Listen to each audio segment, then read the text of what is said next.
आइए हम निकालेंगे। लूका उसका 18 अध्याय हम निकालेंगे। लूका उसका 18 अध्याय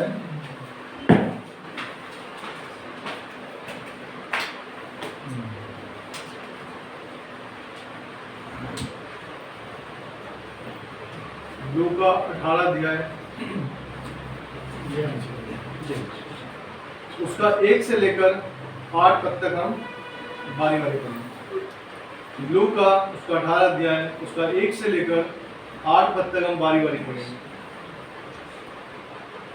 फिर उसने इसके विषय में कि नित्य प्रार्थना करना और हियाव ना छोड़ना चाहिए उनसे ये दृष्टांत कहा।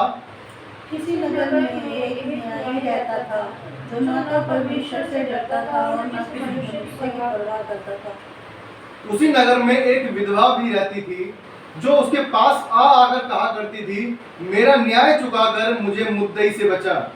कुछ समय तक तो मन में विचार करता, यद्यपि मैं न परमेश्वर से डरता और न मनुष्य की परवाह करता हूँ, तो भी ये विधवा मुझे सताती रहती है, इसलिए मैं उसका न्याय चुकाऊंगा, कहीं ऐसा ना हो कि घड़ी घड़ी आकर अंत को मेरी नाक में दम करे। प्रभु ने कहा, सुनो ये अधर्मी न्यायी क्या कहता है। इसलिए क्या परमेश्वर अपने चुने हुओं का न्याय ना चुकाएगा जो रात दिन उसकी दुहाई देते रहते हैं? क्या वो उनके विषय में देर करेगा? मैं तुमसे कहता हूँ कि वह तुरंत न्याय चुकाएगा। तो भी मनुष्य का पुत्र जब आएगा तो क्या वह पृथ्वी पर विश्वास पाएगा? आइए हम प्रार्थना करें। हे हमारे सब शक्तिमान प्रभु, राजाओं के राजा, आदि और अंत, अल्फा ओमेगा, परमेश्वर धन्यवाद करते हैं आपकी उपस्थिति के लिए। परमेश्वर धन्यवाद करते हैं इस आदर के लिए कि आपने अपने भवन में बैठने का आदर दिया, तेरे वचनों को पढ़ने का आदर दिया। परमेश्वर तेरे पवित्र नाम को लेने का आदर दिया। धन्यवाद करते हैं परमेश्वर, धन्यवाद करते हैं प्रभु जी, जिसके हम योग्य नहीं थे प्रभु जी, वो आदर आपने हमें दिया प्रभु जी। करोड़ों लाखों की भीड़ में से हमें चुन लिया कि तेरी स्तुति बड़ाई कर सके। धन्यवाद करते हैं प्रभु जी, धन्यवाद सब बातों के लिए, सब भलाई के लिए। जो वचन पढ़ा गया है प्रभु जी हमारे हृदय में कार्य कर पाए, फल लेके आने वाला बने प्रभु जी। फलवंती दो, आशीष दो प्रभु जी, हमें आशीष मिले प्रभु जी, और लोग एक आशीष का कारण हम बनने पाए प्रभु जी।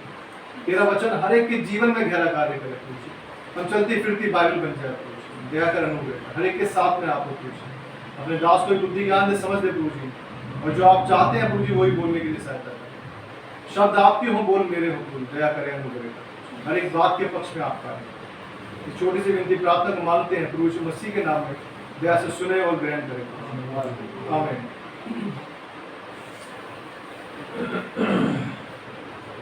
हम यहाँ वचन में देखते हैं, यहाँ पर एक क्या है, एक विधवा है। एक कौन है? विधवा है। और वो किसके पास आ रही है बार बार? न्यायाधीश, जज, न्याय करने वाला जो होता है, जज जिसे कहते हैं, उसके पास क्या आ रही है? बार बार आ रही है। इसलिए कि मेरा न्याय चुका, मुझे जो केस है उसको फाइनल कर, मुझे मेरे मुद्दई से जो विरोधी है मेरा उससे छुड़ा। इससे कह रही है न्यायाधीश से। ऊपर क्या लिखा? अधर्मी न्यायाधीश। अधर्मी जो अधर्मी है वो जज है, और उसके पास कौन आ रही है? विधवा आ रही है। और वो क्या कह रही है? मेरे न्याय को चुका दे। इसमें जो बात है इसमें लिखा है, चौथे पद में लिखता है जो अधर्मी न्यायाधीश है, कुछ समय तक तो वो ना माना, परंतु अंत में मन में विचार कर कहा, यद्यपि मैं ना परमेश्वर से डरता हूं।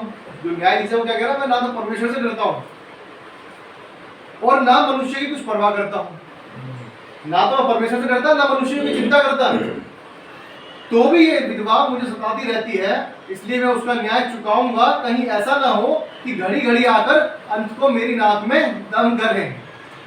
आप सोच सकते हो कितनी अद्भुत बात है। क्या क्या कह रहा है न्यायाधीश?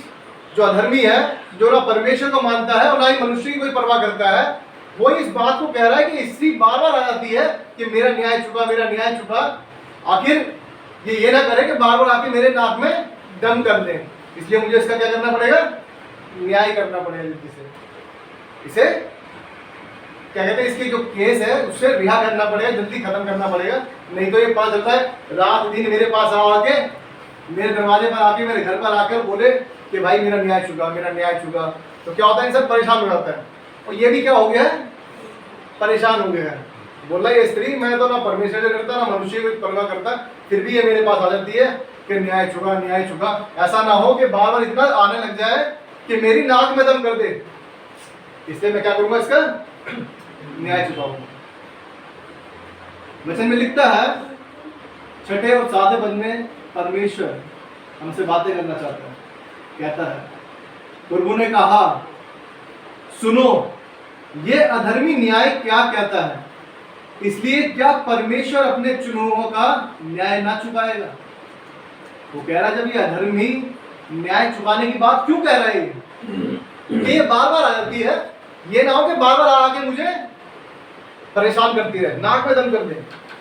प्रभु क्या कह रहा है, जब इसने न्याय चुकाने की समझ ली है, सोच ली है, तो क्या तुम्हारा परमेश्वर, जो सर्वशक्तिमान परमेश्वर है, जो किसी का पक्षपात नहीं करता, जो किसी के अंदर भेदभाव नहीं करता, वो क्या तुम्हारा न्याय ना चुकाएगा। जो सच्चा परमेश्वर है, जीवित परमेश्वर है, वो क्या तुम्हारा न्याय ना चुकाएगा। वो कह रहा है, जब वो अधर्मी बंदा परेशान हो गया, तो मैं तो जीवित परमेश्वर हूँ, मैं तो सच्चा परमेश्वर हूँ, जो अनादिकाल से हूँ, था, हूँ और रहूंगा। ऐसा परमेश्वर जो हमेशा है, जिसने सृष्टि की रचना की, जिसने अपने लोधे पुत्र को हमारे लिए दे दिया, क्या वो तुम्हारा न्याय ना चुकाएगा। यदि हम सच्चे हैं तो क्या परमेश्वर हमारा न्याय नहीं चुकाएगा। लिखा है, आगे लिखता है, जो रात दिन उसकी दुहाई देते रहते हैं, क्या वो उनके विषय में देर करेगा। क्या हम दुहाई देते हैं, क्या हम दुहाई देते हैं।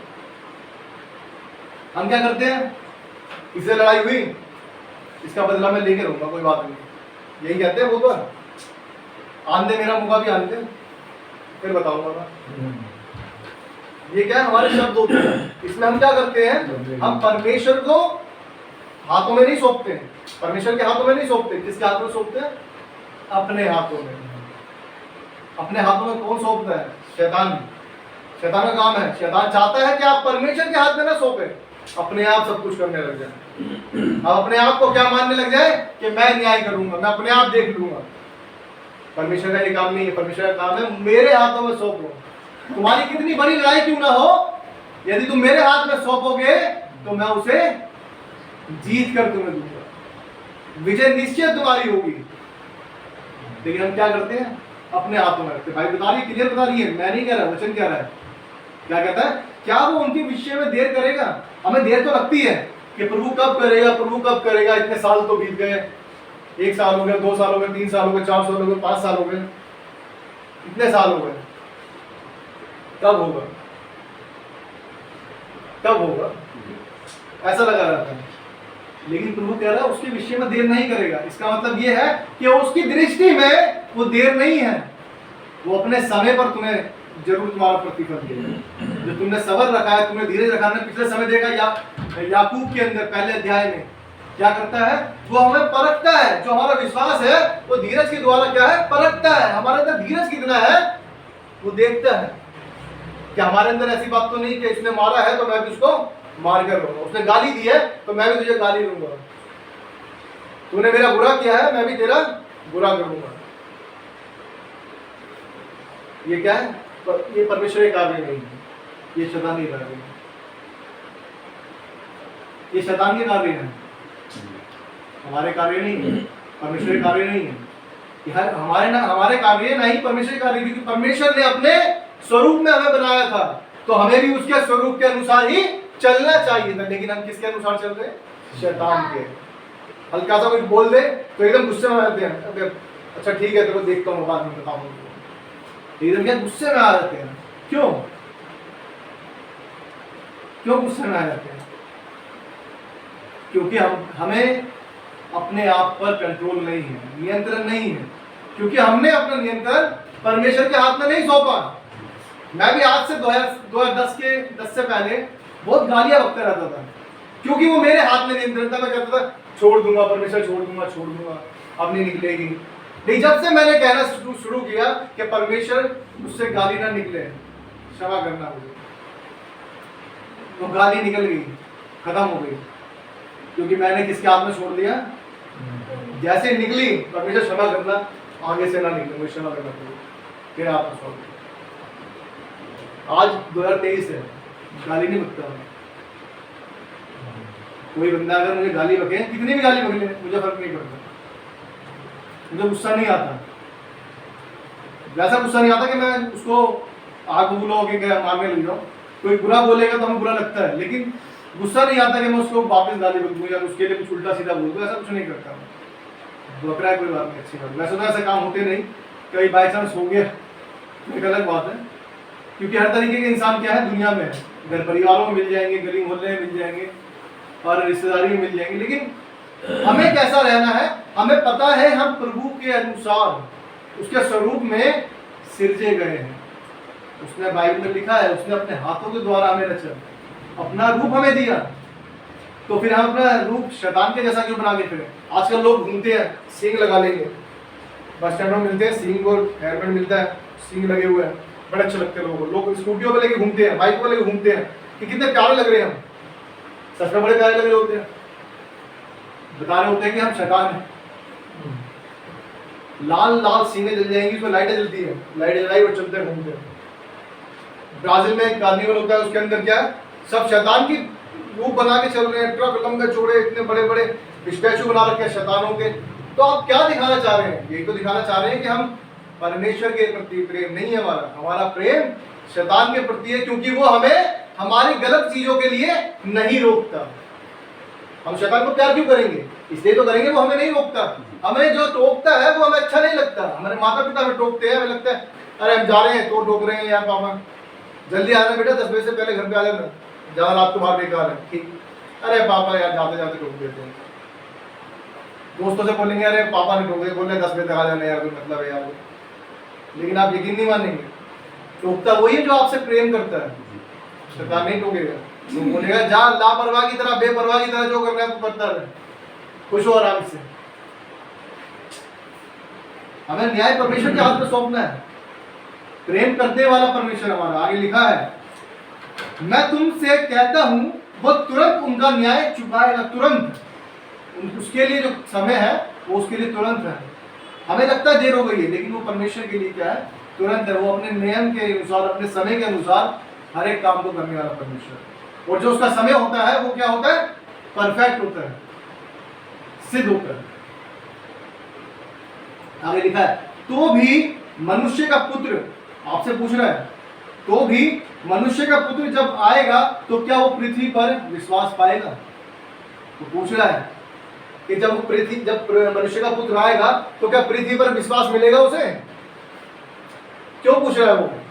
क्योंकि हम देखते हैं आजकल महामारी है, कोरोना है, जॉब्स नहीं है, किसी के काम धंधे नहीं है, कोई घर में परेशान है, ये हद से ज्यादा क्या परेशानियां आ रही है। तो लोग क्या हो जाते हैं, प्रेम ठंडा हो जाता है। जो परमेश्वर के पीछे चलने वाले होते हैं ना, वो भी क्या करते हैं, अरे यार परमेश्वर जब आएगा उससे पहले हम क्या कर लेते हैं, जो बुरा करना है कर लो भाई, अपने घर में तो पैसा होना चाहिए। घर में पैसा नहीं आएगा तो कौन खिलाएगा? क्या मन में रहता है, घर में पैसा नहीं आएगा तो कौन खिलाएगा? बहुत सी चीजें क्या है, हमें शैतान की ओर खींचती है। शैतान अपनी ओर खींचता है, वो द्वार पे खड़ा है आपके पास। वो तो चाहता है कि आप बस एक बार गलती करें, वो आपको चीर फाड़ करने के लिए तैयार बैठा। याद रखिए, चीर फाड़ करने के लिए, छोटी मोटी चीज के लिए नहीं कर रहा है, चीर फाड़ करने के लिए बता रहा है बिल्कुल क्लियर। इसलिए परमेश्वर के साथ चलते रहे, विश्वास के साथ, क्योंकि परमेश्वर विश्वास योग्य परमेश्वर है। तो कह रहा है जब वो अधर्मी उसका न्याय चुका सकता है, जो उस विधवा का जो बार बार आ रही है, तो क्या जो विश्वास योग्य बच्चे हैं परमेश्वर के, जो बेटा बेटी परमेश्वर की दुआई देते हैं, जो प्रार्थना करते हैं, जो परमेश्वर के सम्मुख रहते हैं, जो हर एक बात में बात परमेश्वर के हाथ में सौंपते हैं, क्या परमेश्वर उनका न्याय नहीं चुकाएगा? आइए हम पढ़ेंगे निर्गमन। निर्गमन निर्गमन उसका दूसरा अध्याय, निर्गमन उसका दूसरा अध्याय, उसका 23 पद। निर्गमन 2:23। बहुत दिनों के बीतने पर मिस्र का राजा मर गया। इस्राएली कठिन सेवा के कारण लंबी लंबी सांस लेकर आहें भरने लगे और पुकार उठे, और उनकी दुहाई जो कठिन सेवा के कारण हुई वह परमेश्वर तक पहुंची। वो परमेश्वर तक पहुंची। क्या लिखा है? जो उनकी जो कठिन सेवा थी ना, जो मिस्री लोग, सॉरी इजरायली लोग जो थे मिस्र में थे, जो क्या कर रहे थे? सेवा कर रहे, गुलामी में थे, गुलामी में थे। अब क्या है, उनकी सेवा जो है कठिन हो गई। जो गुलाम होते हैं हमें पता है उनका उस पे खुद का अधिकार कुछ नहीं होता। किसका अधिकार होता है? गुलाम का मतलब क्या है? कि आपका अपने ऊपर अधिकार नहीं, जो जैसा जैसा कहेंगे वैसा वैसा करना होगा। पत्थर उठाओ, ईंटें बनाओ, उसको यहाँ लेके जाओ, सोना नहीं है यहाँ पे खड़े रहना, तुम्हें यहीं पे देखते रहना है। क्या है? गुलाम का अपने ऊपर अधिकार नहीं है। किस पर अधिकार? किसको अधिकार है? उस पर जिसने उसे खरीदा है, जिसके पास वो गुलामी में है, उसके पास है। लेकिन बाइबल बताती है आगे क्या वचन लिखा है? इजरायली कठिन सेवा के कारण लंबी लंबी सांस लेकर आहें भरने लगे और पुकार उठे। क्या वचन लिखा है? पुकार उठे। पहले उनको सेवा लग रही थी, ठीक है, लेकिन अभी भी क्या है? पुकार उठे, निकल गई मुंह से आवाज उनकी। अब क्या है? ओवर हो गया, अब तो भाई बहुत ज्यादा हो गया। अब क्या, आवाज निकल गई। ये बात पहले भी बोल सकते थे परमेश्वर से कि परमेश्वर हमें गुलामी में नहीं रहना, परमेश्वर हमें इस बात से छुड़ा। लेकिन जब वो ओवर हो गया, कठिन हो गया, और ज्यादा कठिन हो गया, तो अब मुंह से क्या है? आवाज निकल उठी। ये मुझे बताता है हमें कि हमें परमेश्वर से निरंतर प्रार्थना करती रहनी चाहिए। ये नहीं कि जब हम पर बोझ हद से ज्यादा आ जाएगा, हद से ज्यादा बोझ आ जाएगा, जब भी प्रार्थना करेंगे। हम पहले नहीं मांगेंगे परमेश्वर से, हम तेरे चरणों में क्यों बैठे? अभी तो तूने सब कुछ दे रखा, खाना पीना है, पैसा है, दौलत, धन दौलत है, मकान है, सब कुछ हमारे पास में है। अभी तेरे चरणों में बैठ के क्या करें? 1 घंटा क्यों खराब करें तेरे पास? सुबह शाम हम बैठे, सुबह भी 1 घंटा, रात को 1 घंटा, क्यों खराब करें? बहुत से लोगों के पास क्या है? सब कुछ मिला हुआ है, इसलिए उनको मन नहीं करता बैठने का। ये तो गुलामी में थे, ये पहले भी पुकार सकते थे, लेकिन जब पुकारा है, जब कठिन हो गया है, तो इनके मुंह से क्या है? निकल गए शब्द, पुकार उठे, हे परमेश्वर हमें बचा। और बाइबल बताती है, आगे लिखा है, और उनकी दुहाई जो कठिन सेवा के कारण हुई वो परमेश्वर तक पहुंची। अब क्या है? आवाज जो है कान में परमेश्वर के पहुंच गई, वो पहले ही पहुंच जाती। लेकिन आप कब करते हो? जब ओवर हो जाएगा ना, जब हमारे शहर से बाहर होगा, जब ही तुझे पुकारेंगे। इसलिए एक दुआ कहते हैं, कहा करते थे स्कूल के टाइम पर, कि दुख में सुमरन करे, सुख में करे ना कोई, जो सुख में सुमरन करे तो दुख का है। हमें सुख में भी परमेश्वर को याद रखना है, स्मरण रखना है, क्योंकि देने वाला वही है और लेने वाला भी वही है। लेकिन जब हम गलत चलते हैं तो फिर वो अपने आप क्या है? जाने लगता है, क्योंकि परमेश्वर ने हर एक बात का क्या है? नियम रखा है। आपके पास सब कुछ होने के बाद भी अगर आपके मन की शांति नहीं है, तो आप यकीन मानिए आपके पास कुछ भी नहीं है। आपके धन दौलत पड़ी हुई है, लेकिन आप अपनी धन दौलत में से एक रोटी नहीं खा सकते। सपोजिशन में लिखा है कि ऐसी ऐसी व्यर्थ बातें हैं कि लोगों के पास दुनिया भर के धन दौलत है, लेकिन क्या है? रोटी रखी है सामने, खा नहीं सकते। डॉक्टर ने मना करा है, आधी रोटी खानी है। यही तो बात है।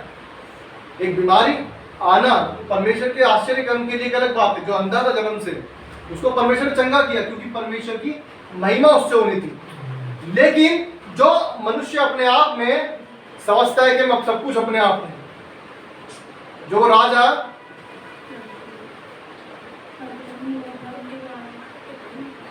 क्या कहा था?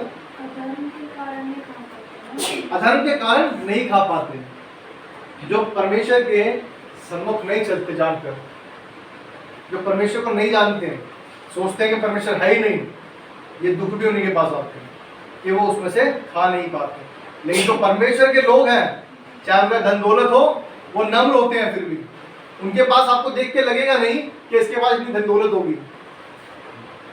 मैंने ऐसे पास्टर्स देखे हैं जो अगर मिल जाए अकेले में वैसे, तो आपको लगेगा शायद इनके पास पैसा है ही नहीं। लगता है होगा मतलब थोड़ा बहुत होगा, अगर है होगा तो थोड़ा बहुत होगा, और अगर नहीं है तो आपको लगेगा ही नहीं मतलब उनके पास इतना होगा। और इतने नम्र तरीके से बात करेंगे, इतने प्यार से बात करेंगे। क्यों? क्योंकि उन्होंने सीख लिया है कि मैं जो भी हूँ परमेश्वर की ओर से, मैं जो भी हूँ, जो भी है मेरा, सब कुछ परमेश्वर की तरफ से। इसलिए वो अपने न्याय को क्या है, परमेश्वर के हाथ में सौंपना सीखते हैं। उन्होंने सीख लिया है, क्या हम भी सीखते हैं? यदि हमारा न्याय हम अपने आप करेंगे तो परमेश्वर उसमें हस्तक्षेप नहीं करेगा। परमेश्वर कहेगा कि तुम, उसने चाटा मारा था और तूने भी चाटा मार दिया, तो अब इसमें मेरी क्या जरूरत है? उसके बाद आप जाके प्रार्थना करोगे, परमेश्वर उसने मेरे चाटा मारा, मैंने भी चाटा मार दिया, परमेश्वर उसे परमेश्वर ऐसा करना। परमेश्वर नहीं देगा, परमेश्वर न्याय नहीं करेगा। क्यों नहीं करेगा? तूने मारा, उसने मारा, बराबर होगी बात। अगर उसने मारा था और तुम प्रार्थना करते कि परमेश्वर से क्षमा कर और वो तुझे जाने, तो तेरी ओर फिर जाए, तो परमेश्वर खुश होता रहेगा। वो कहता कि हाँ सच में मेरा बेटा है। किसने आकर कुछ और बात नहीं बोली, उसने क्या कहा कि हे पिता इन्हें क्षमा कर दे, इसने मुझे चाटा तो मारा है, ये माफी मांगे अपने आप ही खुद तेरे पास आ जाए। तेरे पास आ गया तो वो अपने आप इसको रियलाइज हो जाएगा कि इसने गलती की थी। तो सच में परमेश्वर के लोग होते हैं, वो अपनी गलतियों को जानते हैं कि क्या गलत है क्या सही है। आइए वचन को देखेंगे। भजन संहिता, भजन संहिता 23 अध्याय हम सब जानते हैं। भजन संहिता 23 अध्याय,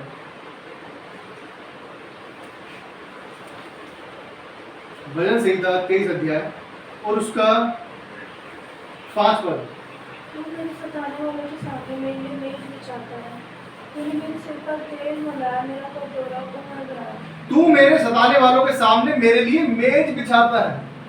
ये कौन कह रहा है? दाऊद कह रहा है। कौन कह रहा है? दाऊद कह रहा है, जिसके पीछे कौन पड़ा हुआ था? शाऊल। उसे मारने के लिए उसके पीछे पड़ा हुआ है कि तुझे मारना है, कि तू मेरी गद्दी पर राजा कैसे बन सकता है। और जिसे परमेश्वर ने चुना हो उसका कौन क्या बिगाड़ सकता है? दाऊद के पीछे लगा हुआ है शाऊल मारने के लिए, लेकिन दाऊद ने उलटकर वार नहीं किया, क्योंकि वो जानता था कि तू भी परमेश्वर के द्वारा अभिषिक्त है और परमेश्वर के लोगों को वो छेड़ना नहीं चाहता। दाऊद ने क्या कहा कि तू मेरे सताने वालों के सामने क्या करता है? मेरे लिए मेज बिछाता है। उसने कभी उसके लिए, क्या नाम है, शाऊल के लिए बुरा नहीं कहा। उसके लिए उसने प्लानिंग नहीं करी कि ये मुझे मारने के लिए आता है, मैं भी क्या करूंगा, इसके लिए प्लानिंग बनाऊंगा और इसको क्या करूंगा, नाश करूंगा। वो परमेश्वर के सम्मुख बना रहा, परमेश्वर से प्रार्थना करता रहा, परमेश्वर की आराधना करता रहा। किस लिए? क्योंकि वो जानता था जिसने मुझे ये पद दिया है, यदि मुझे उसने कहा है कि मैं राजा होऊंगा उस जगह का, तो मैं होकर ही रहूंगा। कोई दुनिया की ताकत नहीं रोक सकती उस बात को जो परमेश्वर ने कह दे और वो रुक जाए। कोई बात नहीं। आप सोच सकते हैं शायद नहीं होगी, लेकिन परमेश्वर ने कहा है तो होके रहेगा। यदि परमेश्वर कह दे ये चर्च यहां से अपने आप उड़ के कहीं उड़ जाके खड़ा हो जाएगा, तो वो खड़ा होगा, क्योंकि उसने कह दिया। हम संदेह नहीं करना है, हमें उसकी बात का संदेह नहीं करना। उसने कहा है तो होगा। आगे लिखा, निश्चय भलाई और करुणा जीवन भर मेरे साथ साथ बनी रहेंगी और मैं यहोवा के धाम में सर्वदा वास करूंगा। क्या कह रहा है? हमेशा जो भलाई है तेरी वो बनी रहेंगी मेरे साथ में, और मैं सर्वदा किसके भवन में बना रहूंगा? तेरे भवन में बना रहूंगा। उसको किससे प्रेम है? उसके भवन से प्रेम है कि परमेश्वर तेरे भवन में बैठना कहीं के 10,000 दिन से उत्तम है। वो कह रहा है कहीं के 10,000 दिन से भी तेरे एक दिन तेरे बाद उतारना मेरे लिए आनंद की बात है। कितनी अद्भुत बात है। ऐसा प्रेम दाऊद कर रहा है जिसके पीछे शाऊल पड़ा हुआ है पीछे, कि मैं तुझे मार दूंगा। क्या हमारा प्रेम ऐसा है? या हम भी दूसरे के लिए, जैसा कोई हमारे लिए बुरा सोचता है हम उसके लिए बुरा सोचते हैं? कोई जलन रखता है तो हम भी उसके लिए जलन रखते हैं? क्या कोई हमारे लिए जादू टोना करते रहते हैं तो हम भी उसके लिए जादू टोना करने निकल जाते हैं? क्या हम हर एक काम उनके जैसा ही कर रहे हैं जैसा वो कर रहे हैं?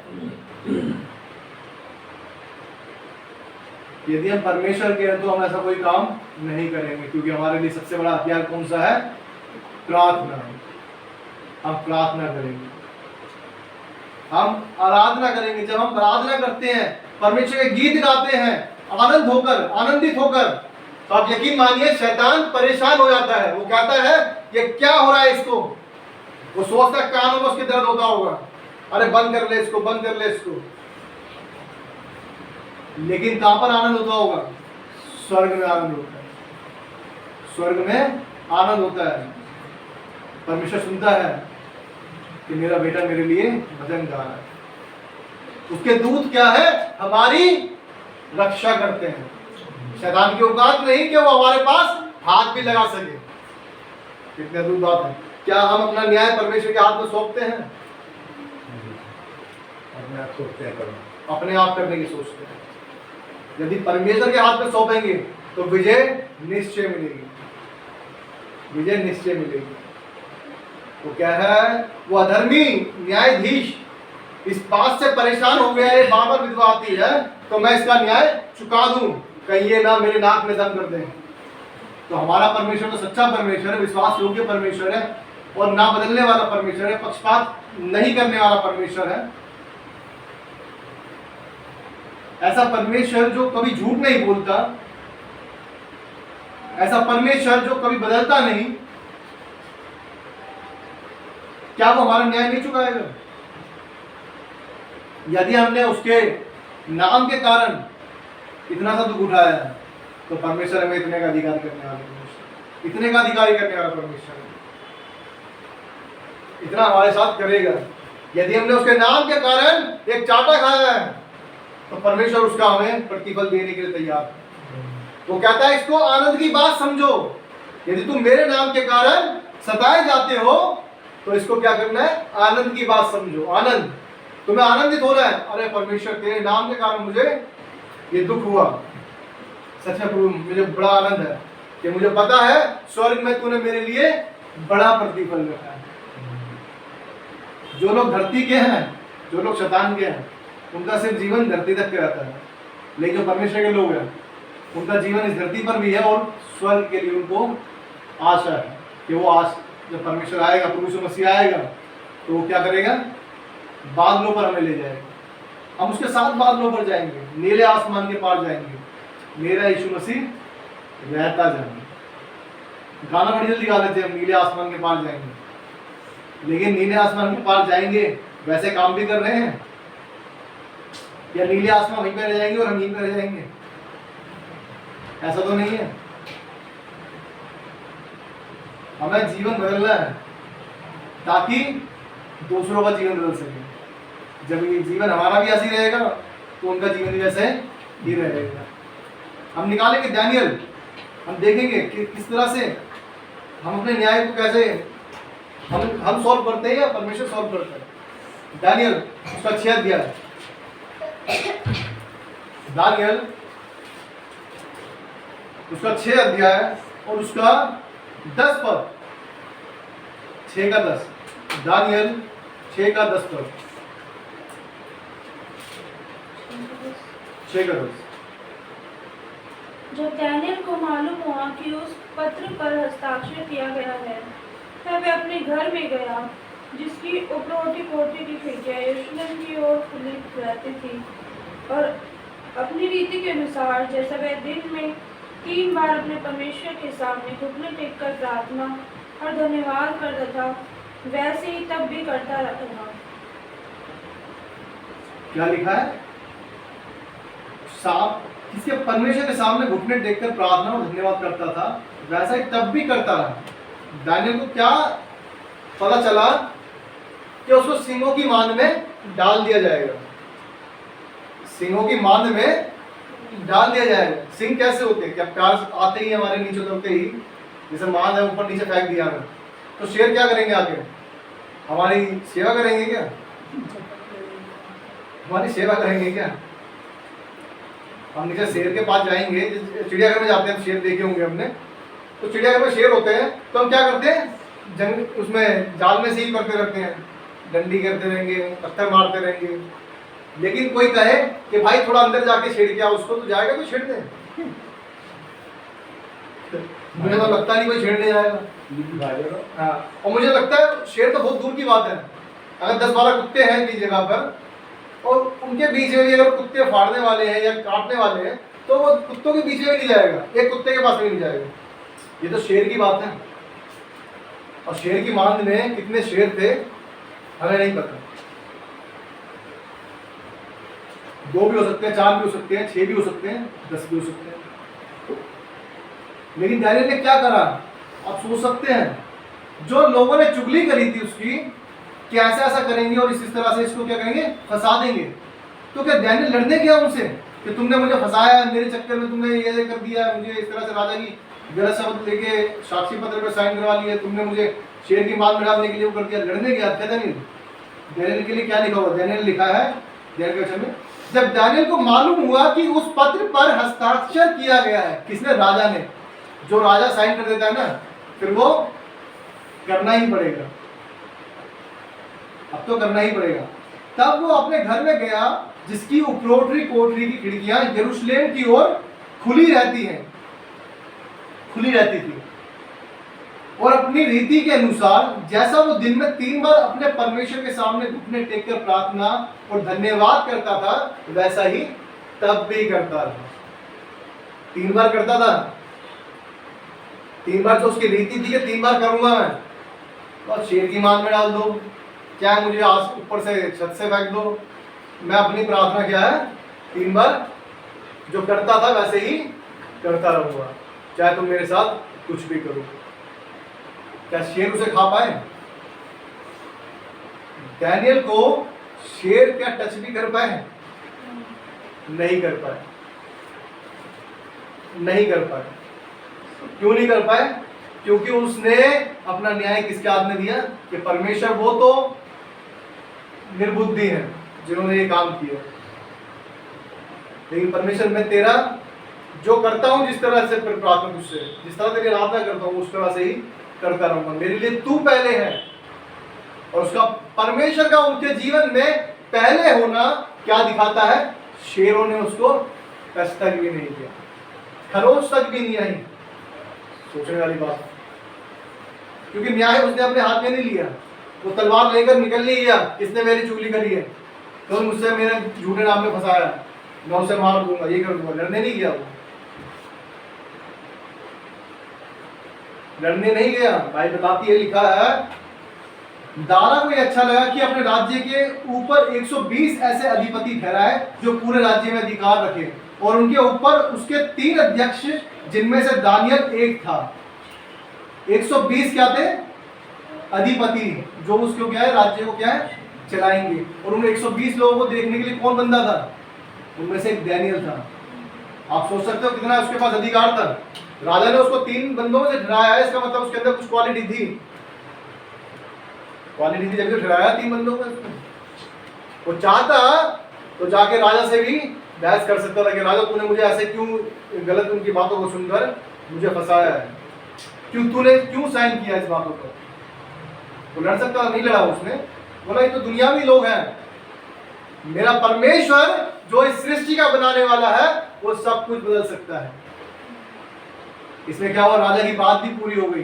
राजा ने कहा मान में डाल दिया जाएगा, मान में डाल दिया गया। और उस राजा जो सबसे ऊपर राजा बैठा है हमारा, उसने क्या कर दिया, जिसने बनाया है क्या उसके शब्द को नहीं सुनेंगे? शेरों को कहा होगा कि शांत हो जाओ, मेरा दास है, जो सुनने की जरूरत भी नहीं। Hallelujah, hallelujah. कितनी आनंद की बात है, क्योंकि उसने न्याय उस परमेश्वर के हाथ में छोड़ा। उसने न्याय अपने हाथ में नहीं लिया, उसने न्याय परमेश्वर के हाथ में छोड़ा। कितनी अद्भुत बात है। आज हमारा न्याय किसके हाथ में है? परमेश्वर के हाथ में। हमें अपना न्याय अपने आप नहीं करना। दुनिया में देखते हैं लोग लड़ने के लिए तैयार हैं, जबकि वो जानते हैं कि मसीही लोग ना किसी से लड़ने जाते और ना ही फालतू में किसी से पंगे लेते हैं, फिर भी क्या लोग उनसे आके पंगे लेते हैं, फिर भी उनसे पंगे लेते हैं। लेकिन हम क्या जानते हैं, जो दानियल को देखा हमने, कि परमेश्वर हमारा न्याय तो तेरे हाथ में है। हम तो तेरे आने की बात जोते हैं, क्योंकि तू जब आएगा तो हम तेरे साथ जाएंगे। हमारे लिए ये आनंद की बात है।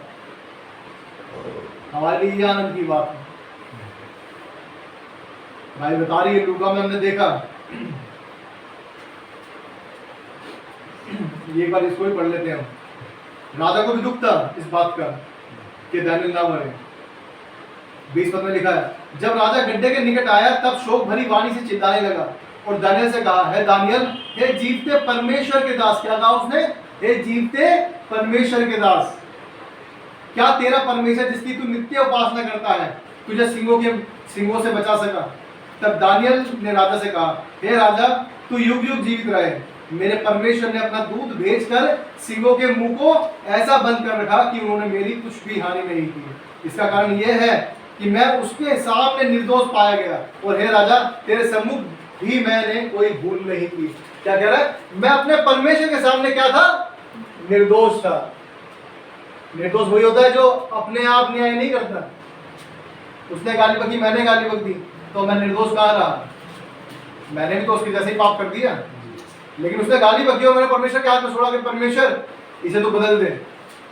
या आज गाली बकता है तेरे भवन में बैठे आके, उसको परमेश्वर क्षमा कर, तो न्याय हमने परमेश्वर के हाथ में छोड़ा।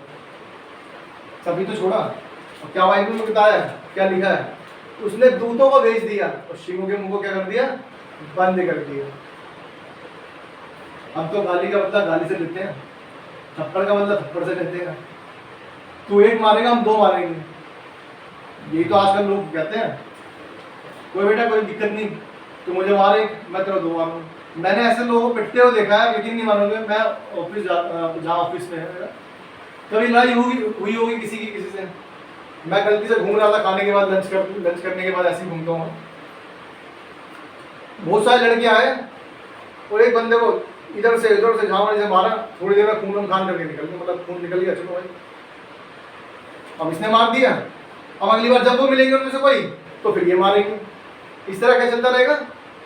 सिलसिला चलता रहेगा। और उनमें से जब तक एक निकलना लेगा, क्योंकि इसी चक्कर में क्या है, बहुतों की मौत भी हो जाती है। क्योंकि बहुत से बंदे ऐसे होते हैं जिनके अंदर रहम नहीं होता, वो मारने से पीछे तक भी नहीं हटते। हम बहुत बार न्यूज़पेपर में सुनते रहते हैं, आज इसने इसको काट दिया, इसने इसको पीट दिया, आज इसको काट पीट के बैग में डाल दिया, और इस तरह से इसने नदी में डाल दिया। बहुत सी चीजें सुनते रहते हैं। क्यों? क्योंकि उनके पास आत्मा उनकी मर चुकी है, क्योंकि उनकी आत्मा गवाही नहीं देती कि वो अच्छा कर रहे हैं या बुरा कर रहे हैं। आज हमें देखना है हम कहां पे खड़े हैं। क्या हमारा न्याय परमेश्वर के हाथ में है या संसार के स्वामी के हाथ में सौंप रखा है?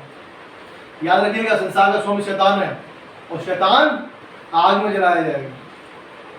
उसके साथ जाना है तो एक अलग बात है, लेकिन यदि परमेश्वर के साथ जाना है तो उसके अनुसार कार्य करेंगे।